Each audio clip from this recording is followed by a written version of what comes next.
So some people find it hard to uh, like figure out what the relationship a person who believes in the Bible should have with wealth, like what the relationship should be like.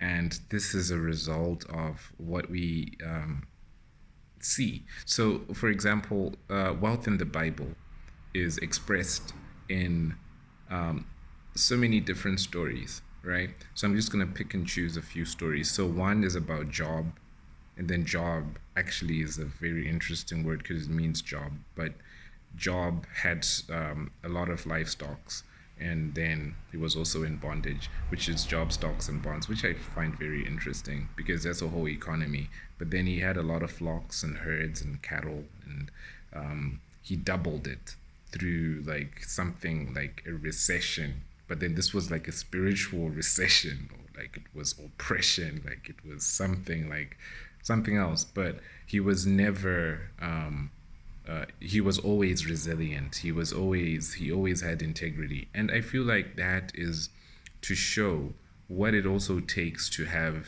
the type of wealth that Job had. That no matter what, like never lose sight of God, never lose track of God. No matter what job you have, no matter what situation you have, no matter how many livestocks you've got, right? Because when you also see wealth, you see Jacob and Esau, they also grew their wealth. They had livestock that grew. When you look at wealth, when I look at wealth in the Bible, of course I think of Solomon.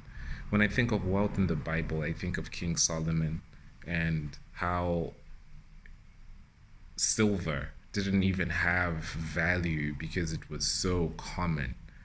How he determined economies like that, just like how Mansa Musa did it in real life.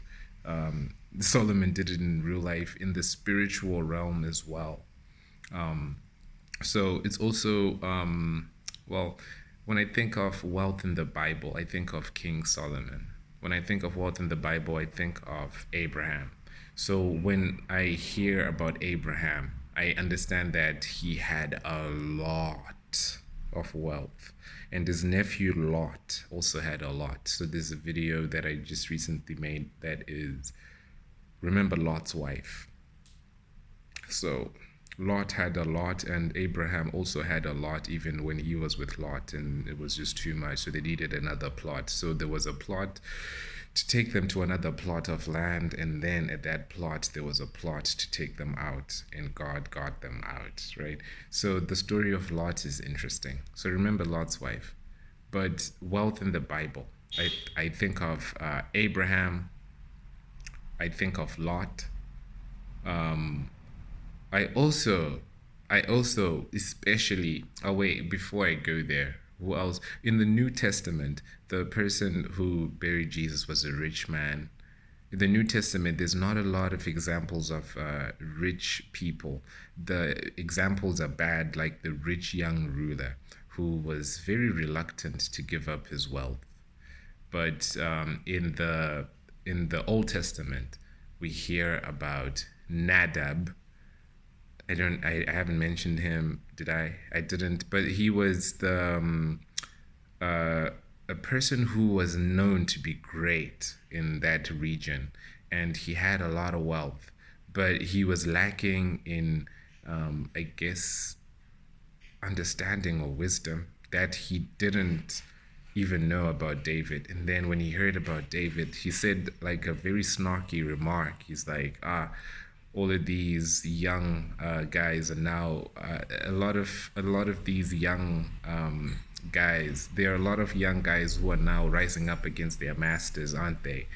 And then he said that, and somehow it got to David's ears, and David was actually coming to attack him. And then his wife Abigail was the wise one, wisdom represented by the woman.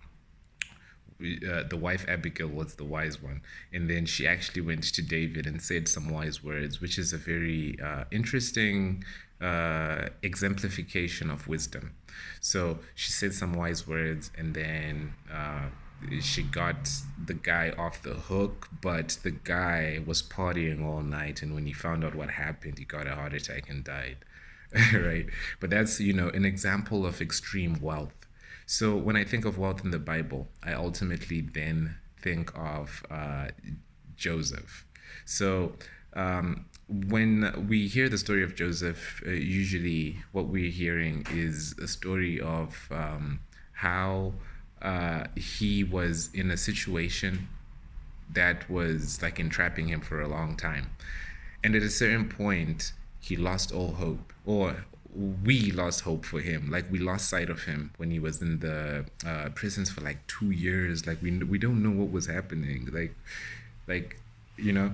But then the first moment he got out was to praise God, or was to identify God, and then his ascension from there just like took off like a rocket.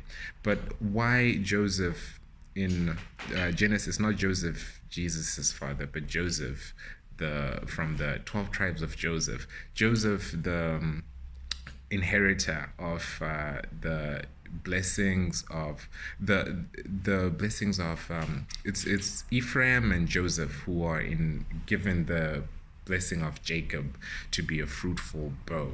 So that fruitfulness, that fruitful vine that overflows, that is Joseph, the fruitful bow. So it is interesting that he is actually a person who had an insane amount of wealth.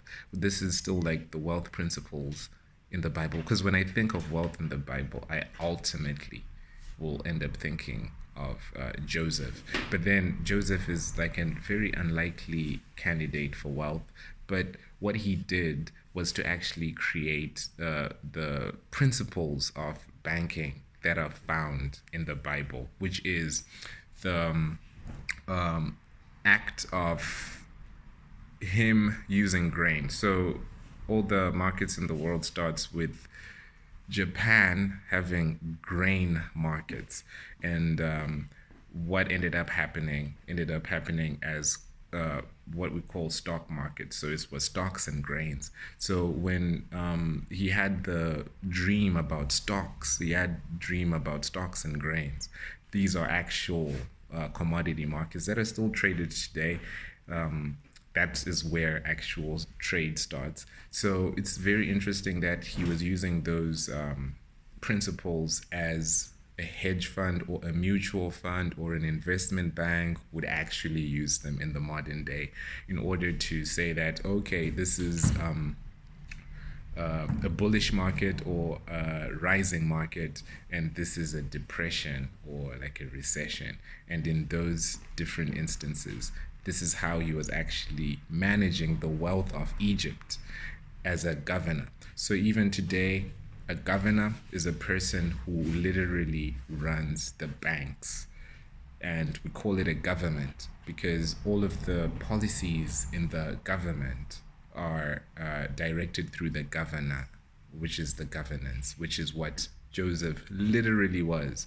And today, every country has a governor who runs the banks of every government. Jerome Powell is the governor right now in the US, and in the AU, there's another one. In the EU, it's Christine Lagarde. All of those are governors doing what Joseph was doing, which is managing the wealth in terms of a recession or in terms of a rising market. So yeah, so this is wealth in the Bible. So when I think of wealth in the Bible, so these are some of the characters who I think about. But ultimately, but I'll be taking it like in a like perhaps the essential wealth. Ultimately, to cap this off, right? The essential wealth in the Bible is the wealth of wisdom. Okay, so wisdom is the woman, the female who grants wealth. So I feel like there's certain power in the fact that wisdom is a woman, and the fact that this woman is actually the key to wealth. And the Bible, in the books of wisdom and proverb, emphasizes the woman as the woman of virtue, emphasizes the woman as the wise wife, emphasizes the woman as the actual favor, like physically, even though it's in essence the woman, and it's also in substance the woman. So when we look at wealth, we also look at Abraham, Isaac, and Jacob, and look at that and look at how they related with their women. Isaac is a very interesting example because he was also extremely wealthy. And I feel like Isaac's wealth is very well preserved, well hidden, and it is very calm and very peaceful. It is also very deep and secretive because Isaac was dealing with a lot, but he was also comforted with Rebecca, and he had wealth. They were fruitful and they multiplied, and so when we look at wealth, we also look at all of those aspects. So this is just like a quick summary of some of the wealth in the Bible, and yeah, just my take on it. So I could have missed a few here and there, but yeah, so there's a lot of different aspects of wealth, but ultimately, wisdom is the ultimate wealth, it's the ultimate jewel, it's the ultimate prize. Yeah.